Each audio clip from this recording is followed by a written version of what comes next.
astronauts can unbuckle and enjoy their amazing zero-G experience looking out over the Earth and space. Now, the propulsion module and the crew capsule are actually two different shapes. That's on purpose, so that aerodynamically, that PM, that propulsion module, is going to come back more quickly. We get through the aerodynamic surface deployment, and then at what seems like the very last second, that engine fires, those landing gear come out, and the PM comes back to Earth. Now, the crew capsule, with that gumdrop shape, is going to come back a little bit slower than the propulsion module is. So the astronauts are going to strap themselves back in, and as they re-enter the atmosphere, we're going to get to the point where we deploy the drogue parachutes, which slow the vehicle down, get it oriented for those main parachutes to deploy, and then we get a chance to see those beautiful 3 main parachutes deploy before the retro thrust system slows them down for landing. And you can see the entire flight profile right there on your screen. It is so great to be able to provide such a great flight for our astronauts, getting 3 minutes where they can look out those big windows, some of the biggest ever flown in space. Now, Matt, I also want to talk about what's different, and that's right now, it's cold in Seattle, it is cold out in Cape Canaveral, and it is cold out in West Texas. So what are some of the things that we do to winterize the vehicle? Yeah, that was actually part of our selection of our T0 time for today, is that it is cold, and we talk a lot about the rockets, but less about those ground systems. So we've got commodities that are on the ground that have to be conditioned before they get fed to the vehicle. We've got pressurants on the vehicle that we're always looking to make sure that we get the right density. So for our engineers, again, you're looking at that pressure, that temperature to get the right density of things like gases on the vehicle. And then we have that environmental control system on the ground. And we need to make sure and turn that up a little bit, warm things up in the capsule for when our astronauts get in there and get ready for their trip to space. You might notice on your screen we have entered another hold at just under T-3 minutes. But let's continue this conversation, Matt. So what is something that we actually do in the summer versus what we do in the winter? Yeah, one of the other interesting things is that we're also looking at things like upper level winds. We're looking at thunderstorms in the afternoon. So during the summer, you'll notice we tend to launch earlier in the day, a little bit cooler, both for launch and then also for all of our recovery operations. And then we're also looking for all those upper level winds, trying to trend those, everything that the vehicle has to fly through on its way up and its way back down. And you actually see those shift seasonally throughout the year. All right, so we're about T-minus just under 3 minutes as we are in a hold for NS-38. Again, the crew of NS-38 is Tim Drexler, Linda Edwards, Alan Fernandez, Alberto Gutierrez, Jim Hendren, and Laura Stiles. In this moment, we're going to toss it back over to the rocket, get a little more information, and come back to you guys.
All right, you are watching NS-38. You've got a great shot there from our drones of New Shepard out on the pad. We are currently in a hold just under 3 minutes to launch.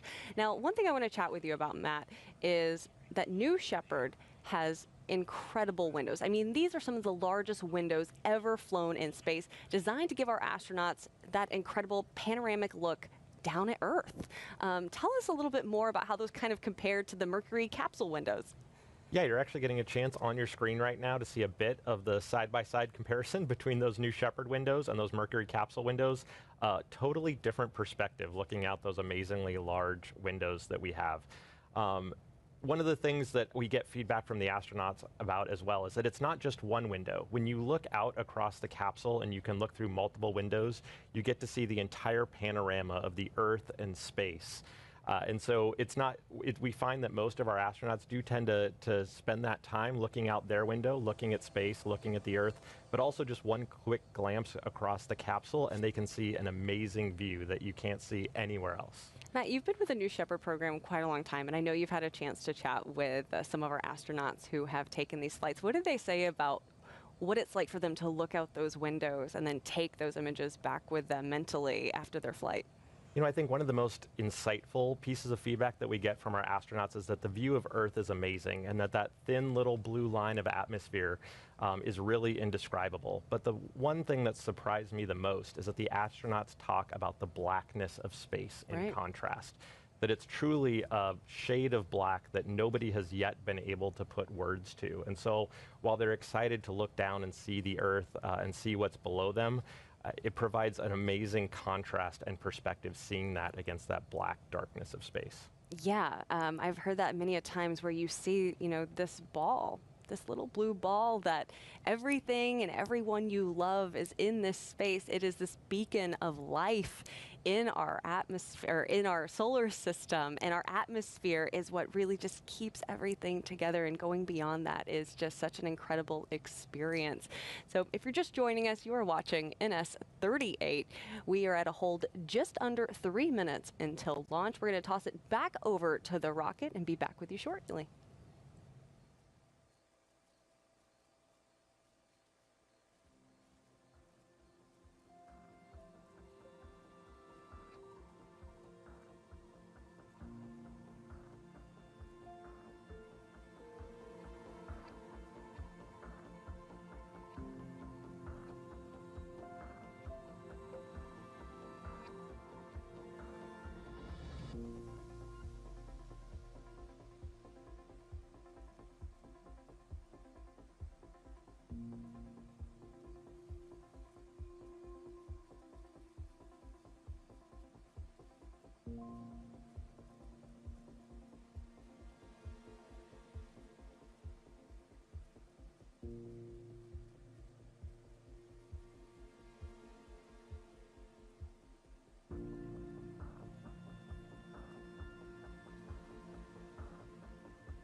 All right, friends, you are watching NS-38. We are at a hold at just under 3 minutes until launch. We do have an update for you, and that is that there are unauthorized personnel on the range. Our security is currently working to clear that, and then we will have NS-38 ready to go across the Kármán line.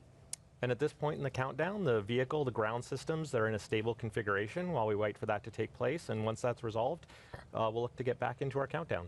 Well, Matt, again, it is such a pleasure to have you here with me on the desk. And since I have someone like you can give myself and our viewers a little more insight on your role. So I want to know a little bit more about what your day-to-day is like working with the New Shepard program. Yeah, so my day job, responsible for system architecture, you can think about it as helping define what is New Shepard capable of doing. So, hey, we take 6 people to space. We get up to about 350,000 feet. How do we do that? I'm responsible for defining all of those types of things. I'm responsible for making sure that our ground systems, our propulsion module, our crew capsule, our operations crew, all those things all work together, that it all, when we get to a day like today on launch, that all those things work seamlessly together. I've got a fantastic software team that's part of my group that builds all the flight software, ground software, guidance, navigation, and control, the labs that we test all those things in, and several other folks on my team that bring all the rocket parts together. And then at the end of the day, I'm responsible for our human flight certification. So what is our standard for making sure that we're in a place to go fly people? Are we meeting that standard, and are we ready to go launch? So it keeps me busy on a day-to-day basis. How did you get into this?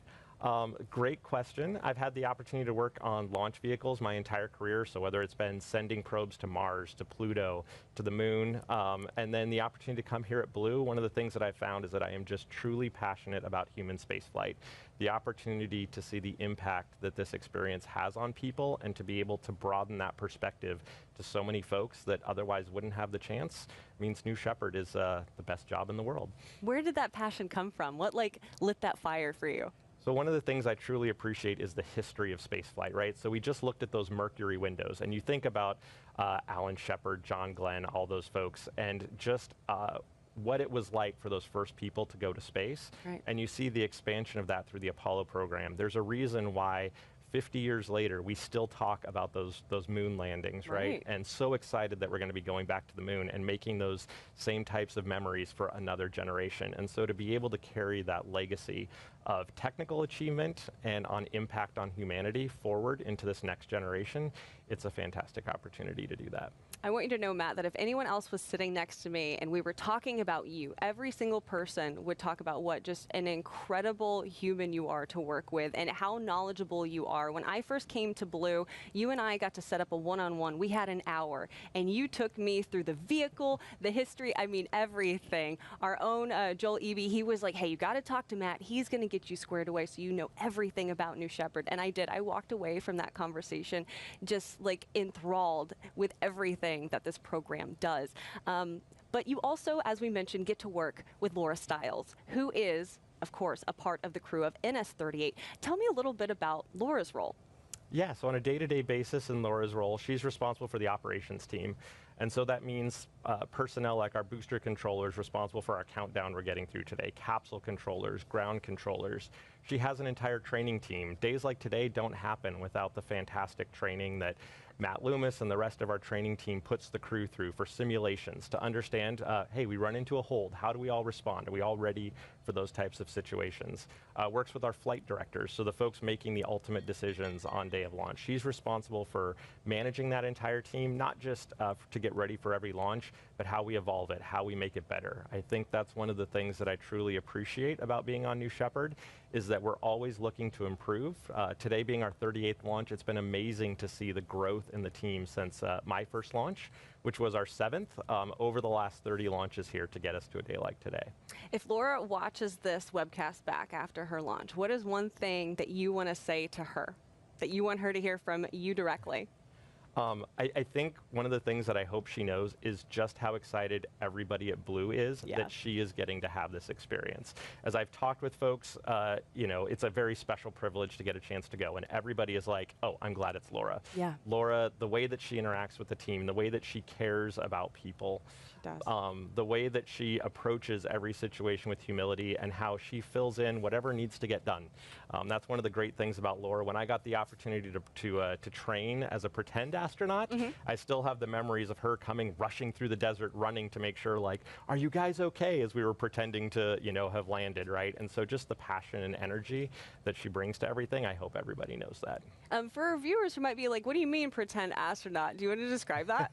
Absolutely. So one of one of the other pieces of great feedback we get from our astronauts is just how well the training over the 2 days before launch prepares them for their experience. Well, again, just like we talked about training our launch crew, we got to train our trainers. Right. So we've talked about these crew member 7s. And so these crew member 7s also have to go through a training and certification process before they're in those roles to go do that. So Jake Mills, our crew member 7 for today, he went through that training and certification. Sarah Knights does a fantastic job leading that team. And so they've got to practice on somebody. So we have, we call them astronauts, N-O-T-S at the end, Yeah. for the folks that are not actually going to space, but several of us have had the chance to participate, and we're there to help train the trainers, to give them feedback, to challenge them so that no matter what the experience is, they're ready to go and give our customers an amazing time. Yeah, and you can see our astronauts of NS-38 today. This is some of the footage of the training that they've gone through over the past 2 days, practicing everything, making sure they know all of the steps for the day. Such a critical part of the mission as well. And I know our director, Sal, who is at home, actually, he is awaiting his 3rd child who might be born today. We have to give a shout out to him. He is the one who makes sure that we always have such great footage over the 2 days of training. We work with our teams down in Texas, and then we're able to deliver that here on our webcast. So I just wanted to give a quick shout out to Director Sal right now. We are so excited for you and your entire family. While we're still in this hold, we're at T-minus just under 3 minutes. We're going to toss it back over to the rocket and be back with you guys shortly.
All right, friends, welcome back. We are waiting for the launch of NS-38. We're currently in a hold at T-minus just under 3 minutes. We expect just a couple more minutes of a hold to clear the range. But while we're in this hold, I want to talk about something that you briefly touched on, Matt, and that is one of the most significant aspects of a New Shepard flight is the profound effect it has on the astronauts who experience it and the ripple impacts it has on their lives and the lives of those around them.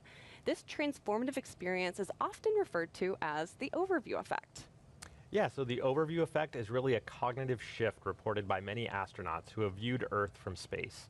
This phenomenon encompasses a range of emotional and intellectual reactions, some of those including just an overall sense of unity, having the ability to observe the Earth without any national borders, which fosters a deeper sense of global unity. Some people report just seeing the fragility of Earth. Many astronauts report that that thin layer of atmosphere I mentioned earlier and the finite resources become starkly more apparent when they're looking out those windows, and it really helps emphasize the need for environmental stewardship. Some report just overall personal transformation, that it just has a profound change in their perspective on life, leading to a greater appreciation for the planet and a renewed sense of purpose back here on Earth. And that's such a huge part of what we do, of course. It's the impact that New Shepards and the flight has on astronauts after a journey aboard New Shepard.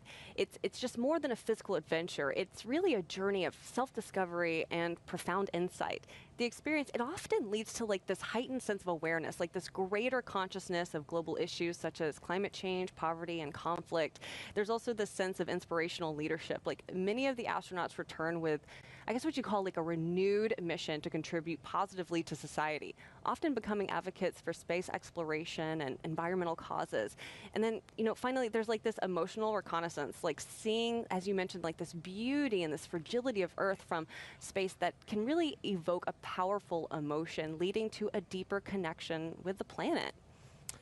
There's one astronaut who can speak to this that some of you might recognize, and that astronaut is William Shatner. Yeah, so let's hear from him directly about his experience. Oh my God.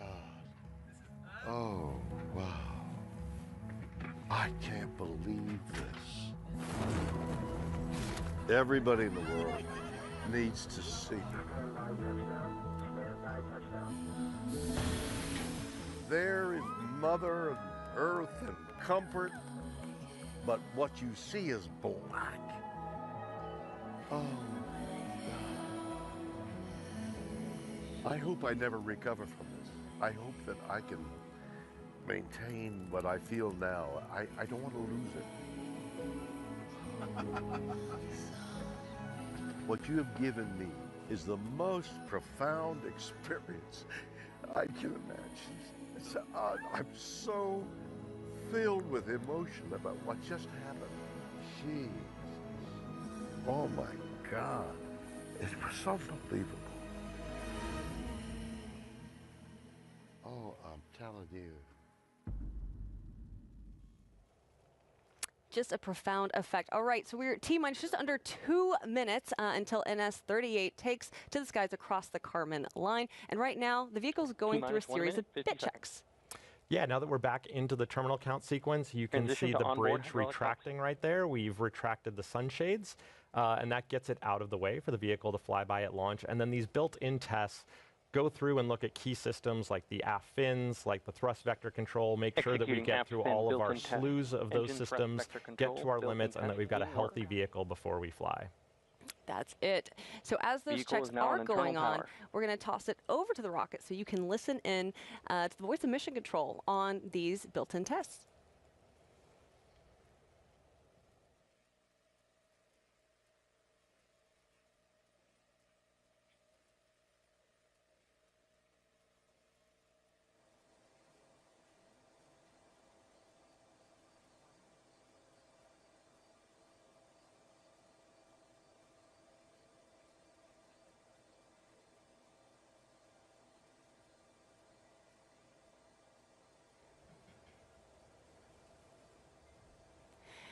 All right, at T-minus just under 40 seconds. Propellant tanks are at flight pressures.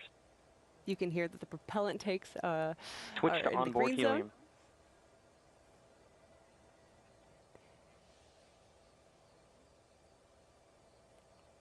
Thrust termination system is armed.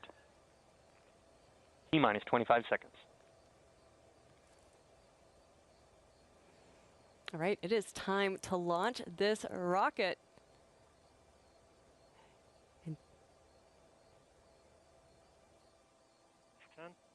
9, 8, 7, 6, 5, 4. Command is start. 2, 1, 0.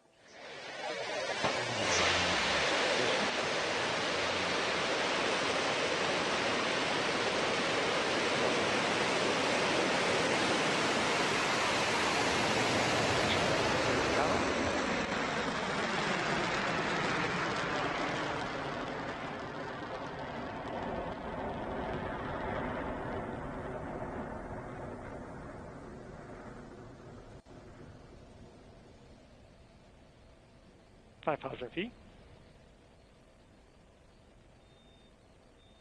Crew capsule passing 11,000 feet. All right, New Shepard has Begin throttle cleared down the for tower. Q limiting. Take a look on your screen. On the left-hand side of the screen, you'll be able to follow along with our telemetry, giving you Engine response altitude looks good. and speed. And then on the bottom right-hand side of the screen, you'll be able to see how far Max we Q, are maximum into dynamic pressure. NS-38's flight.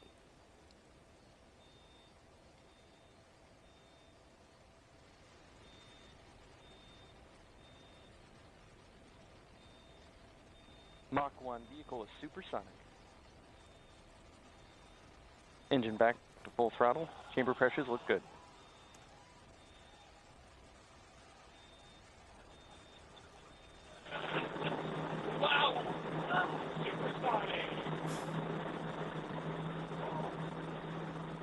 You are hearing our Passing astronauts 60,000 from feet. inside the vehicle.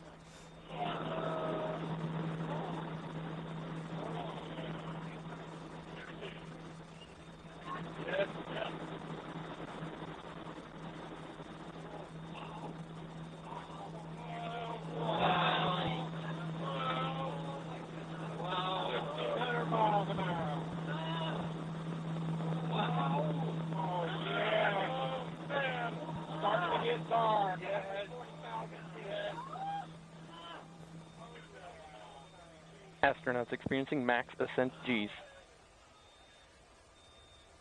Begin throttle down, stand by MECO.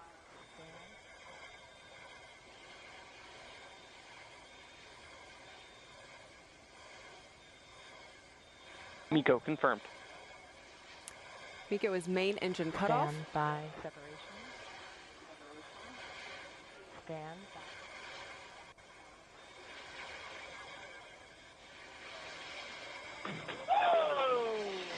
Separation confirmed. Start your GoPros. Start your GoPros.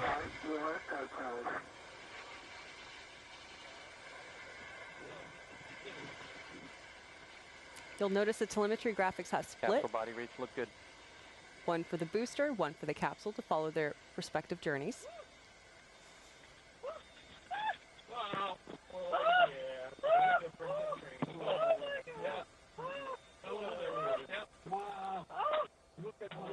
Three minutes, 10 seconds into flight.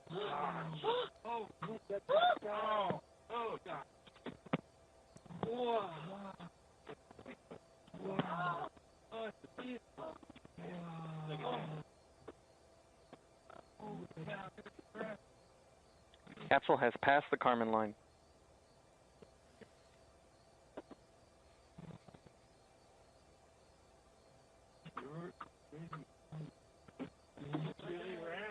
It is flat. It's flat. No.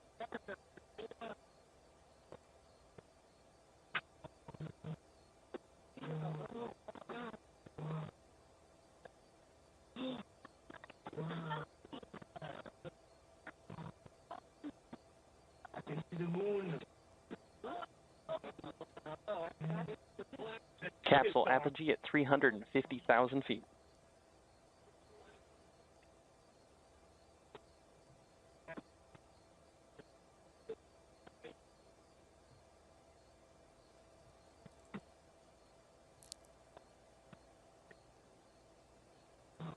Four minutes, 25 seconds into flight.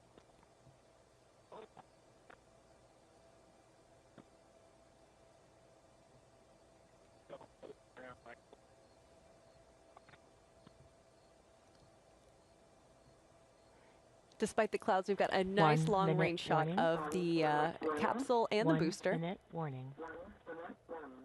That Capsule 1 body minute rates warning look good.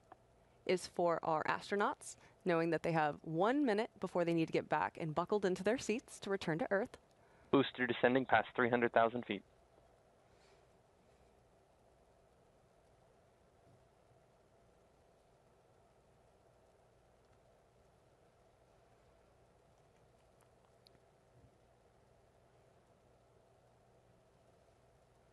The booster will land about 2 Astronauts miles north returning to seats.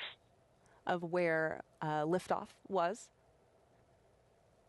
Booster descent nominal. The booster, of course, returning first because of the aerodynamic shape. And to give our astronauts just a little more time to enjoy.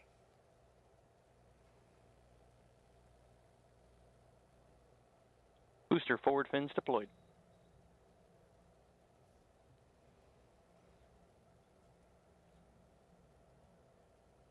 Capsule has reached atmospheric pierce point.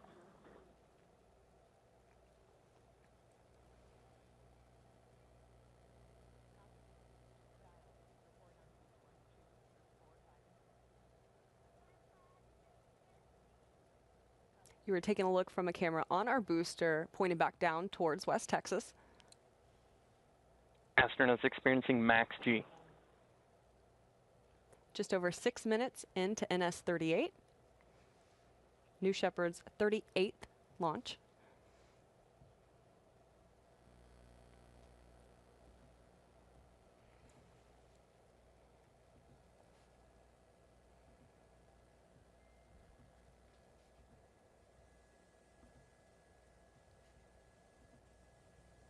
Booster drag brakes deployed. Nice infrared shot there. Approaching engine restart.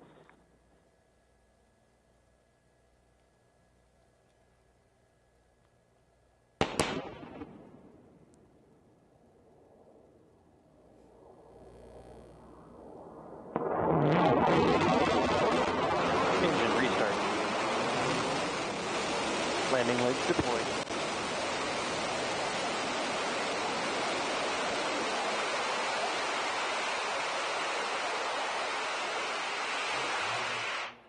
And she's Booster back. touchdown. Welcome home, New Shepard booster. Welcome home, Tail 4. Big shout out to our friends in Kent, Texas, Huntsville, and of course Florida, who are all watching. Starting booster auto-safing.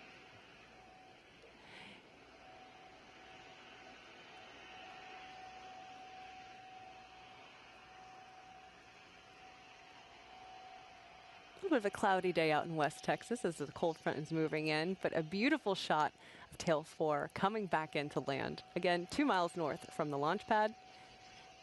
We're about 8 minutes into NS-38, New Shepard's 38th flight. Stand by, capsule drogue.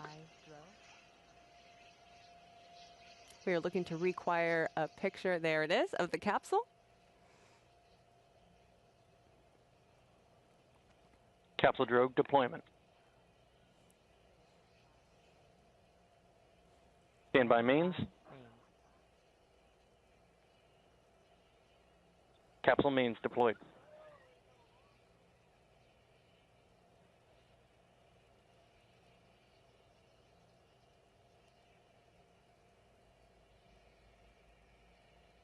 There you have it, 3 beautiful main chutes. Capsule mains inflated.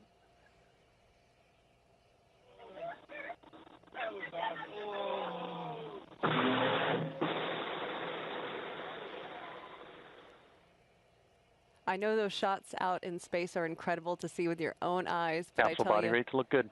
looking out the windows over West Texas ain't bad either.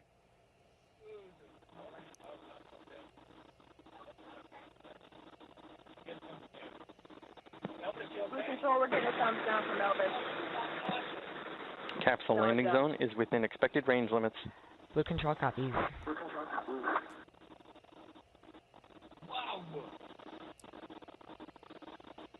Just under 1,000 feet to land. Capsule descending past 1,000 feet.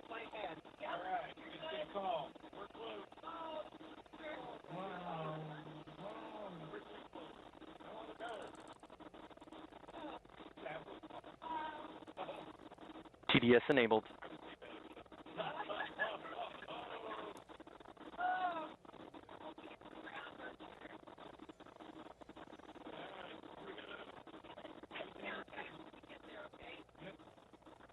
Stand by Approaching touchdown. retro thrust fire. Stand by touchdown.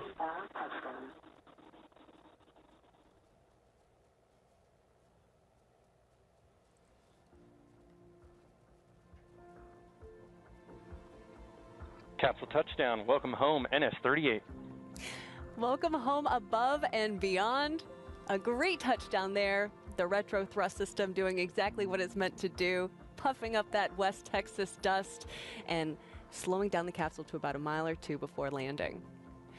An incredible day to fly. Right now, the team is actually heading out in a convoy to, of course, greet our astronauts at the landing site, and that's when they're going to begin to safe the capsule and get ready to open the hatch. After that, we're looking forward to hearing directly from our astronauts about their experience. Now, Matt, for our viewers who might be tuning in for the first time, can you explain what it means to safe the capsule? Yeah, there's actually, again, New Shepard, an autonomous vehicle. So there's actually autonomy built into the capsule. We call it auto-safing, that once the capsule lands, we make sure that pressures are vented, we make sure that ordnance is safed, that essentially it's in an acceptable configuration for our recovery crew to get out there. They'll get the capsule grounded in case we built up any static charge on the way to space, and then that way we can proceed with the rest of the recovery operations and give the astronauts chance to have that special moment of coming out of the capsule. Yeah, and get to, you know, embrace their friends, their families, their loved ones, our CM7s, lots of hugs all around there.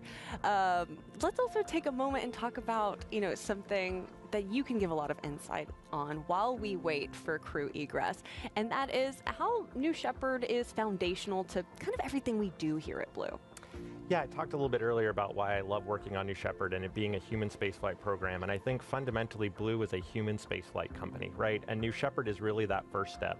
Now we're pursuing putting people on the moon, right? So it's amazing to see putting people in the desert in West Texas. That is the next step for Blue. So there's really that key foundation relative to our lunar programs and being a human spaceflight company. And we have people that helped design the inside of the capsule, working on designs for the inside of our lunar landers and taking all that experience and knowledge across.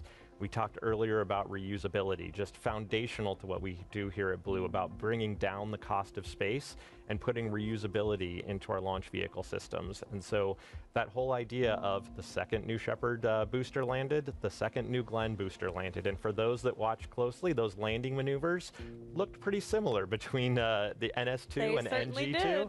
And there's a couple of key folks, be it Brian or Mark, those types of people that actually helped develop those landing algorithms and took that knowledge and experience over to New Glenn to help develop those landing algorithms for bringing vehicles back. Our thermal protection system that we have on the base heat shield for the propulsion module, that is actually the same thermal protection system that's used on New Glenn. And we got experience with that thermal protection system, how it works and how it changes over time on New Shepard before we got to flying New Glenn, and now you see it in much larger acreage on New Glenn. And so there's really that learning for us to be able to take technologies on New Shepard and pass those things along. We bring a booster back to Earth, and so you get that great view coming down. Landing sensor technology, right? Same thing for that ability to take those things over to our lunar landing programs and be able to use a lot of those same algorithms for detecting the landscape to support how you land the vehicles. All those types of things are pieces we've taken from New Shepard that make the future of Blue more of a reality. And we've got our lander on the way to Texas right now, our lunar lander on the way, so something to be looking forward to there.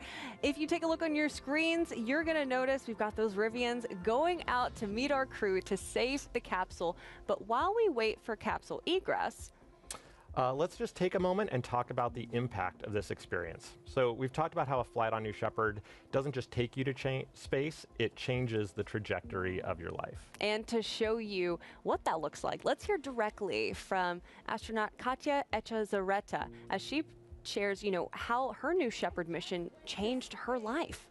As the first woman from Mexico, My flight really, truly was the catalyst for everything that I've done since then. Since my flight, one of the most important things for me was developing a nonprofit called Fundación Espacial. We aim to develop and create space-related training educational opportunities for students who are studying in Mexico.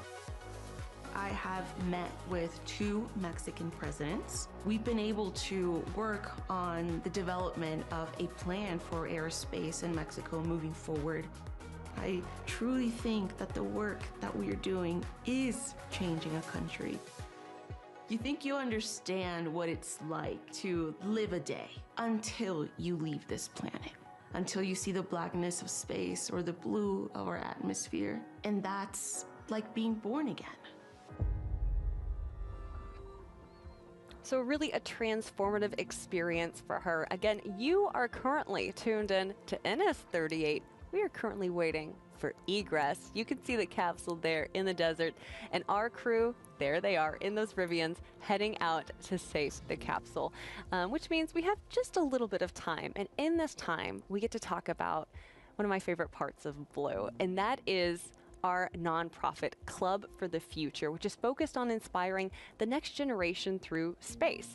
And one of the coolest things that Club does is they send postcards to space and back on New Shepard, created by space enthusiasts and partners from all over the world.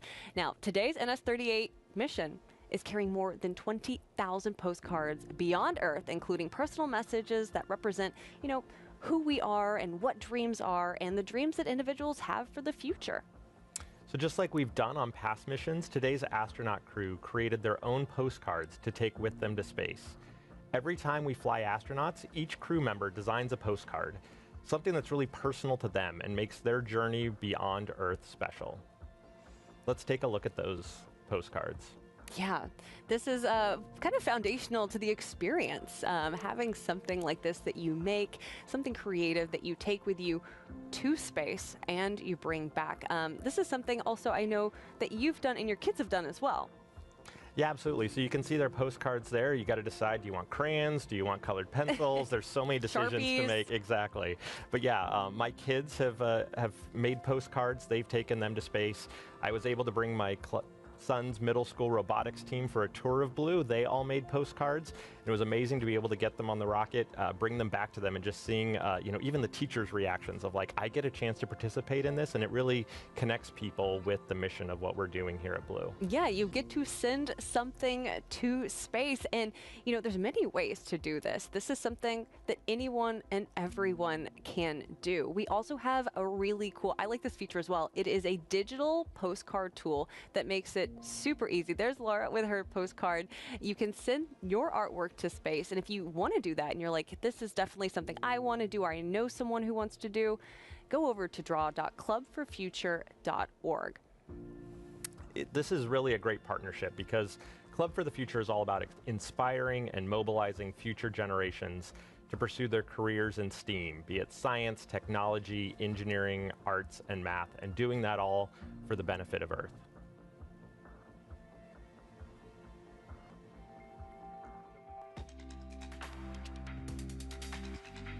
When I was in high school, I was working to build a rocket for a target altitude competition. My mom took me to a observatory opening, and I got to see the rings of Saturn through a telescope. Growing up, I was just not very good at doing school. I wasn't really good at doing homework. There was a teacher at my school, Mr. Cullen, and we spent hours together after school. I would be building a rocket in the back of his class, and that was incredible for me. I had a chemistry teacher who also taught astronomy, sparked that interest in me. She went outside the lines of what I believed a science person should be. It helped jumpstart a passion where I am now a propulsion engineer launching rockets. If a teacher like that could help a student like me and pull me to this career, it just makes me think, what can I do to help inspire the next generation?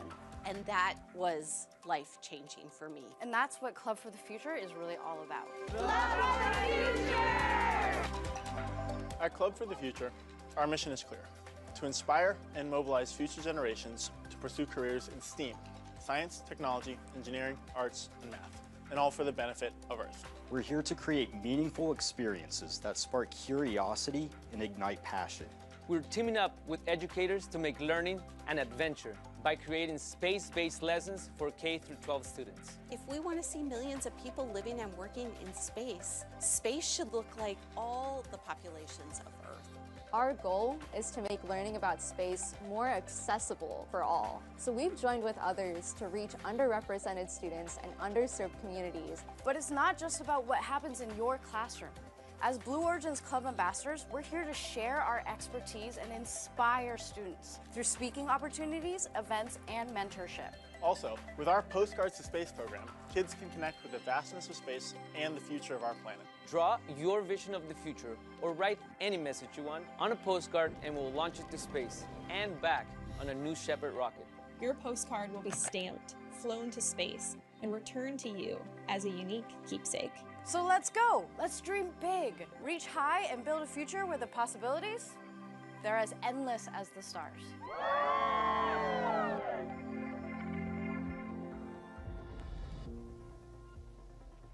And Matt, I know you're involved with Club for the Future. I'm a Club for the Future ambassador as well, but you were saying something earlier before we got cut off by the package. Yeah, it's actually really cool. One of the things about Club is that it is international. It's not, and so I have somebody from my team got a chance to connect with students in India and share that message, right? So this isn't just about at home or right around where all of our sites are. This is a chance to connect with people across the globe, share this message, have them send in postcards and participate in this. And it's great to see that it's not just something for the students, it's also something for the people at Blue. You saw so many of our employees there that this gives them a chance to give back and share with their communities. That's right. There's also STEAM-based lesson plans. That's something that I've definitely told my niece about, and she's talked about with her school. It's very cool for being able to apply real-world problem solving. So definitely go over to clubforfuture.org, and you're going to learn so much more about everything that we do with Club for the Future. Again, you're watching NS-38. In this moment in time, we're waiting for capsule egress as our astronauts are currently inside, I'm sure, reminiscing about how special this experience was. And our CM7 crews are out there. And once our astronauts have egressed, Jake Mills is going to be chatting with them live. That's our CM7, crew member 7, Jake Mills. And of course, we're going to bring you that conversation as it happens. But while we wait for that moment, there's something else we'd like to share with you guys. This is a video that was created for our Blue Origin employees. When I saw it, when our crew here saw it, even when Matt saw it, he was like, oh, we got to share this with the webcast. So I think it really captures the heart of our mission and the vision behind everything that we do here at Blue Origin. And we hope it inspires you just as much as it inspires us all. Earth is this unique gem of a planet which is completely irreplaceable. The Earth is finite. There is no plan B. We have to save this planet. And if the world economy and population is to keep expanding, space is the only way to go.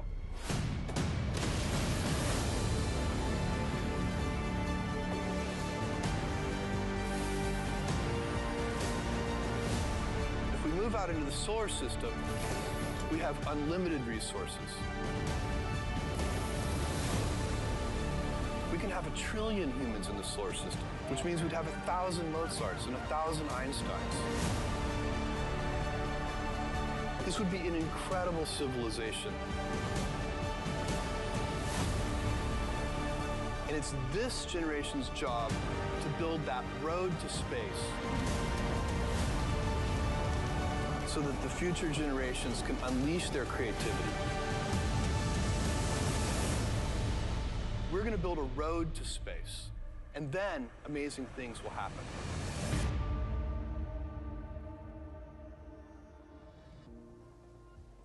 And part of building that road to space is our new Shepard program. And you are currently tuned in to NS-38. We are watching for capsule egress. You can see the capsule there now. Our crew is safing the capsule. And again, the members of NS-38 are Tim Drexler, Linda Edwards, Alan Fernandez, Alberto Gutierrez, Jim Hendren, and Laura Stiles. Now, while we're waiting, Matt, can you tell our teams a little bit more about kind of the recovery process for both the booster and the capsule? Yeah, absolutely. So we're looking at the capsule right now. We mentioned the auto-safing sequence. They've gotten through all the grounding. We're working to get the power turned off on the capsule.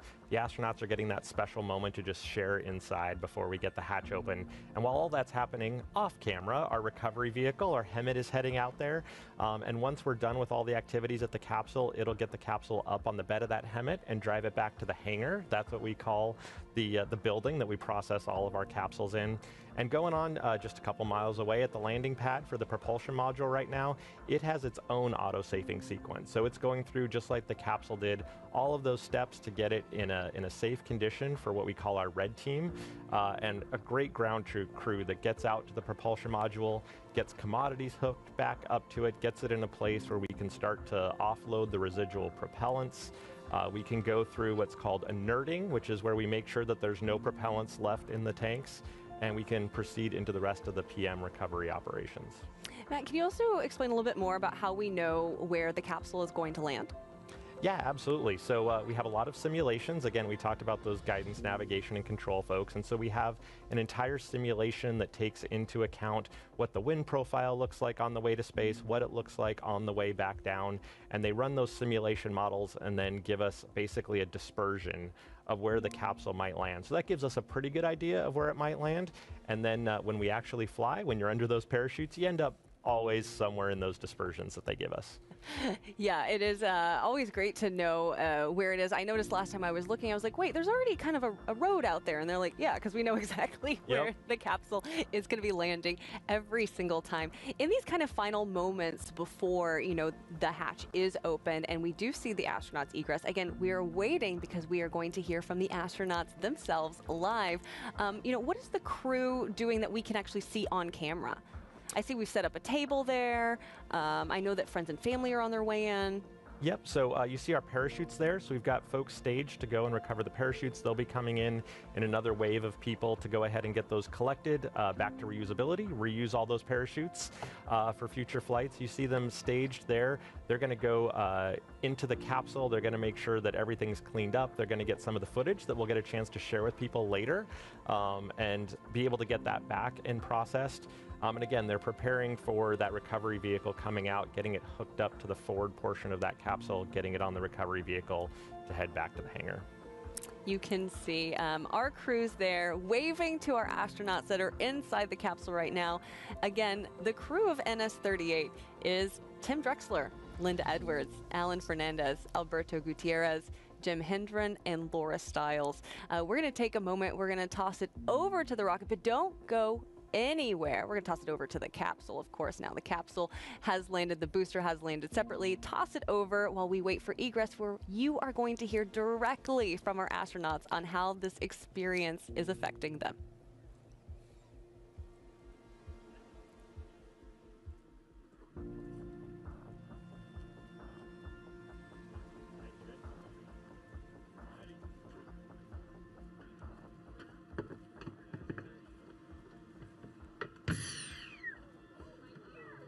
Hey, we're back!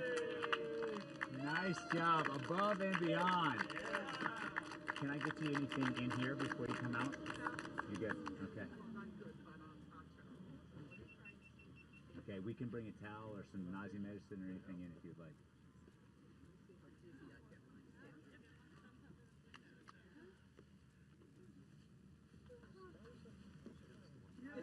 That was the thing. It was above and beyond. All right, we good? Yep, we good though. Okay, well, I'll slowly get out. Just if you feel anything, just let me know. I can bring stuff in here for you. All right. Yeah. Wait till the end, or you can burp a little bit. That'll help get some of it. All right. Yep. Let's get it started. It's a pleasure flying with you all. Oh, the same. Wow. Woo, Jim!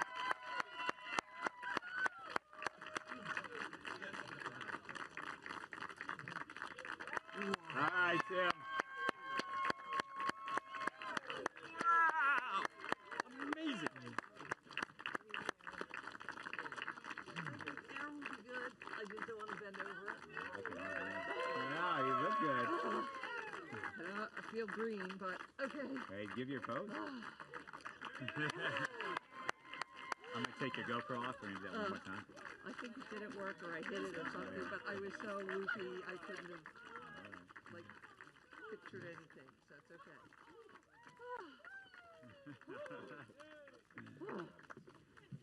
Hey!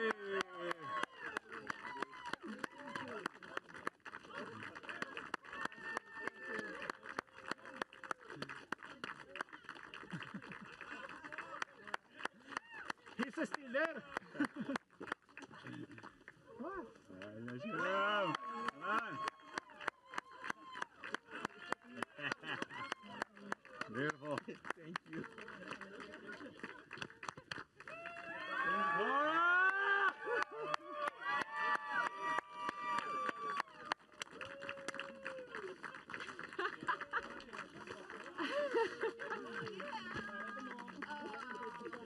Wow. Wow. Wow. Wow. Where's Jack?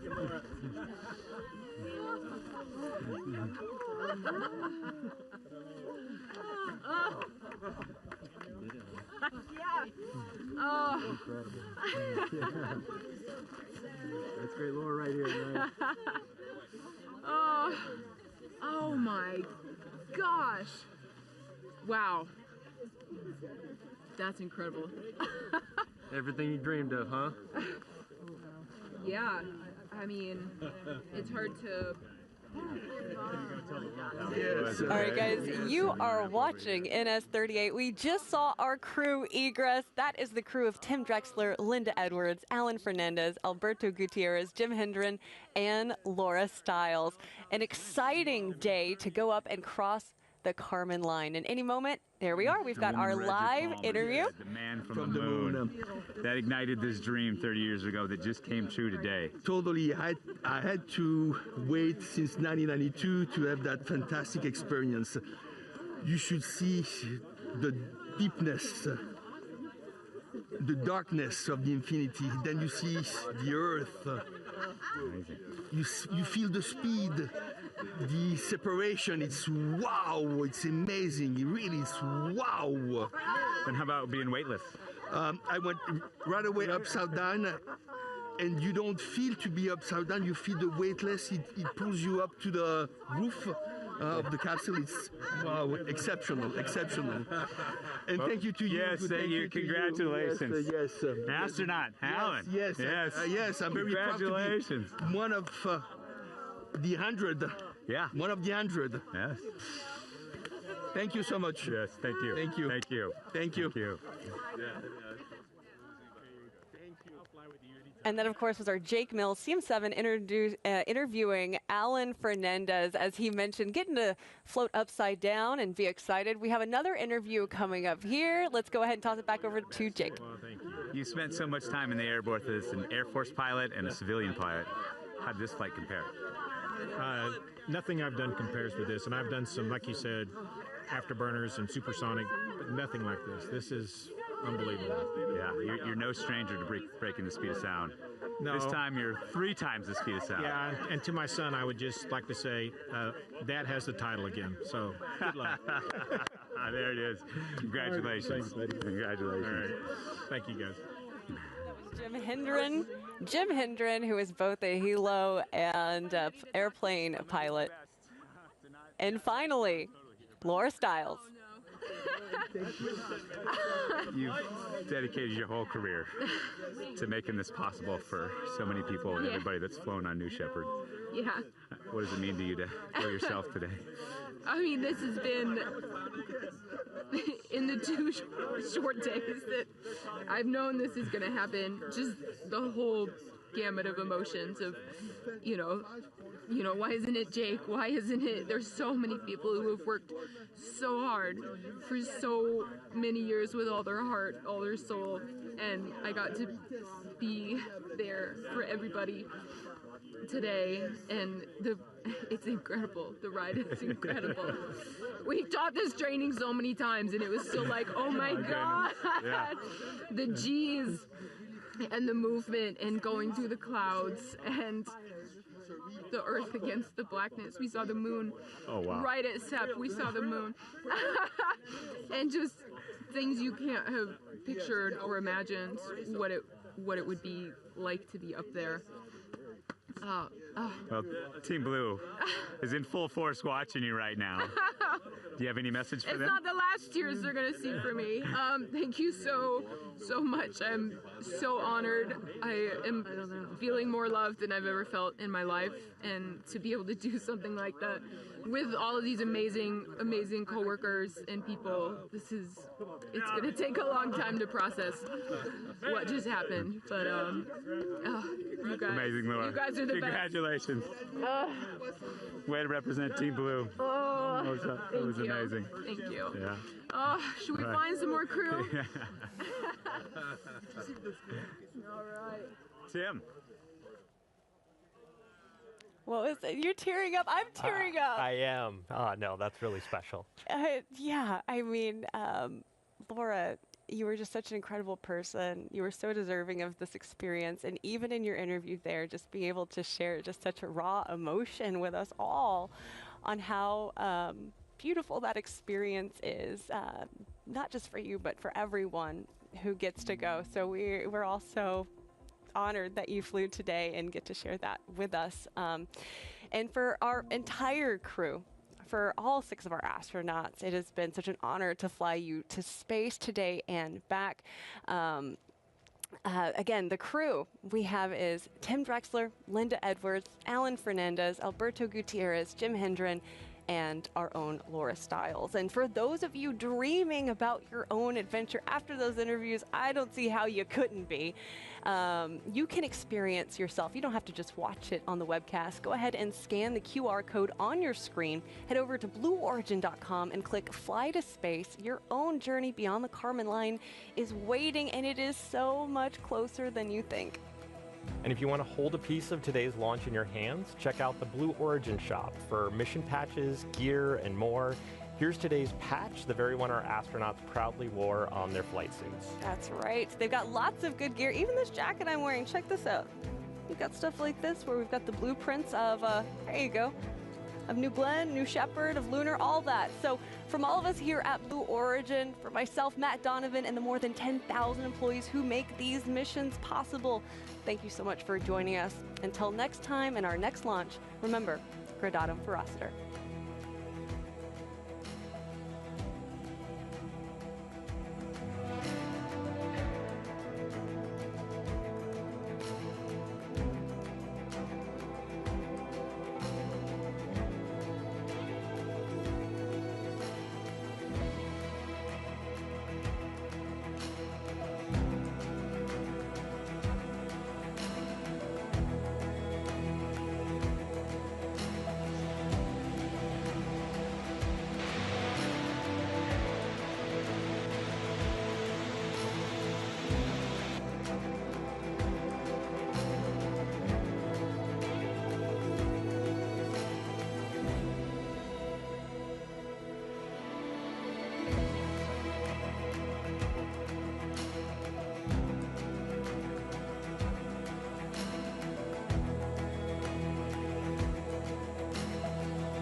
All stations, this is flight deck shuttle. Boost. Go. Capsule. Go. Capsule. Go. New Shepard is go for launch.